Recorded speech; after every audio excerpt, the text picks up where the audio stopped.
Tradesmen look at buildings differently, depending on the trade they represent.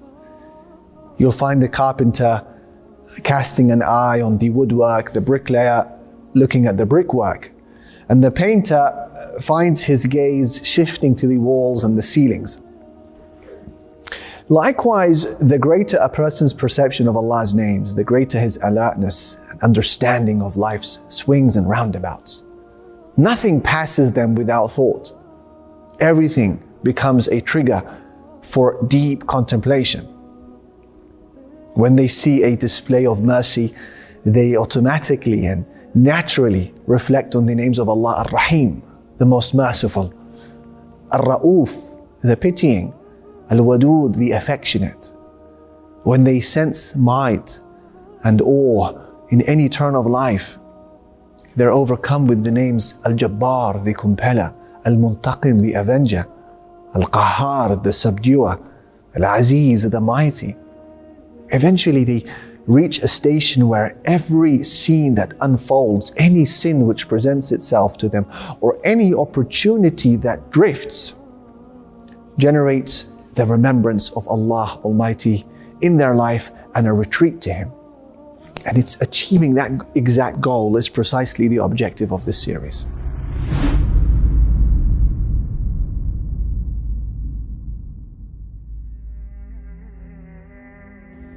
I don't think it would be an exaggeration in any way to make the claim that the universe in its enormity was created with the intention for us to realize the names and attributes of Allah. Allah Almighty said, Allahu alladhi khalaqa sab'a samawati wa min al-ardi mithlahun. It is Allah who created 7 heavens, and of the earth the like of them. يَتَنَزَّلُ الْأَمْرُ بَيْنَهُنْ. His command descends between them. Why was all of this created? Listen to the second part of the ayah. He said, لِتَعْلَمُوا, so that you may know, أَنَّ اللَّهَ عَلَى كُلِّ شَيْءٍ قَدِيرٌ, that Allah is most capable of everything. وَأَنَّ اللَّهَ قَدْ أَحَاطَ بِكُلِّ شَيْءٍ عِلْمًا, and that Allah has encompassed all things in knowledge. It's as if He is saying that this wondrous and formidable structure around you was put there so that you look at it and realize that Allah exists and that Allah is capable and that Allah has encompassed all things in knowledge to know His names and His attributes. Qiwam al-Sunnah al-Asbahani, he said that if a person wants to accept someone's offer for marriage or offer himself for marriage or wants to deal with a person in any way, he would first request his name, his nickname, family name, and would ask about both the important and unimportant matters. And then he said, so Allah who created us and provided for us, the one whom we hope for His mercy and fear His punishment, is worthy of us knowing His names and understanding them. And your iman is closely linked to your level of knowledge of Allah. And seeing that you and I will never see Allah in the life of this world, we're left with the names of Allah and their effects that can be seen and felt around us today. So we can conclude that one of the greatest ways of fostering iman to levels where you can almost taste it is by way of contemplating the names of Allah and noticing their effects in life and their signs and their signatures in the universe and within your very self. And this is because love has causes. One of them is Jamal, beauty. Beautiful matters, by virtue of their splendor, they're loved. The heart has a natural affinity towards all of those things that are pleasing to the eye. And since all beauty in existence is from Allah subhanahu wa ta'ala, we can ask the question, who is more beautiful than Him? And of course, the true answer to this question will only be realized on the day when the veil between Allah and His righteous servants is finally removed, when their eyes will gape and their minds will wander in awe. And as for the second cause of love, after Jamal, beauty, is ihsan, good treatment. Those who bring benefit to people and treat them well are loved. As for the favors of Allah upon man, subhanallah, they predate his existence.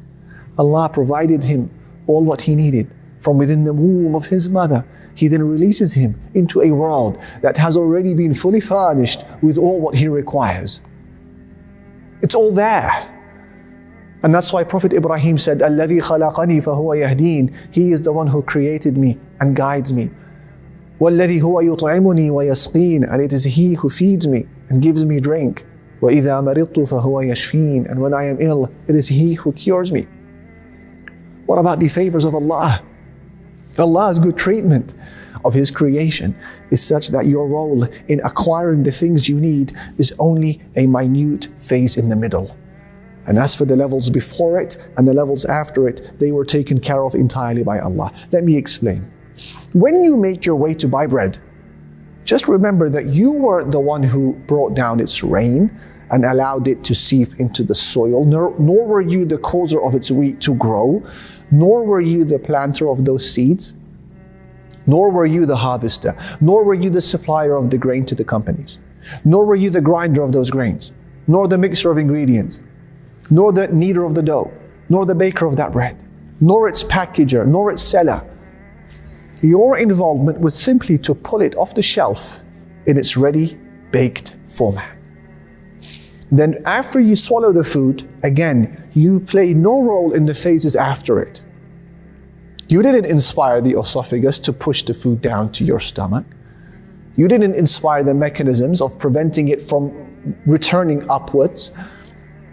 Nor were you involved in the process of enzyme release for digestion, nor in the churning of the stomach to break down the food, nor in the complex and harmonious processes which involve a tight coordination between the liver and gallbladder and the pancreas and other organs. You weren't involved in the eventual transfer of the molecules into the bloodstream. And then the proportional distribution of energy from that food to every part of the body. A portion goes to the nails, a portion for your hair, your face, your tears, your veins, your blood, the white of your eye, your sweat, your flesh, your nerves, your muscles, tendons, bones. Each gets a share. You didn't play anything, you didn't play any role in that. You didn't play a role in the excretion of what the body doesn't require from that bread. Your involvement is purely a short role in the middle to take the bread off the shelf. Whilst all of the most difficult processes before it and after it, they don't involve you in the least. This is just one example pertaining to bread. What about the rest of Allah's favor? The apparent ones and the hidden ones. And both those that you're aware of and those that you're not, and even those that you will never know about. So when you look at both of these reasons for love, Jamal, beauty, and Ihsan, kindness, favors, you notice that they are captured perfectly by His names and His attributes. The deeper you explore them, the deeper you realize just how perfect and beautiful and infinitely kind Allah has always been. This in turn leads to the immediate rebuilding of Iman and the experience of the sweetness of ibadah, worship. But you see, not only does knowledge of Allah's names pull you closer to the doorstep of worship, it also pushes you farther away from sins. It's an amazing study. A man once found himself alone with an Arab Bedouin woman, and he tried seducing her. She refused his invitation. She said to him, ثَكِلَتْكَ أُمُّكَ أَمَا لَكَ زَاجِرٌ مِّن كَرَمْ أَمَا لَكَ نَاهٍ مِّن دِينٍ. What is wrong with you? Where is your honor? Where is your religion? And he responded to her jokingly. He said, لَا يَرَانَ إِلَّا الْكَوَاكِبُ. Why are you panicking? No one can see us but the planets. She said to him, فَأَيْنَ مُكَوْكِبُهَا.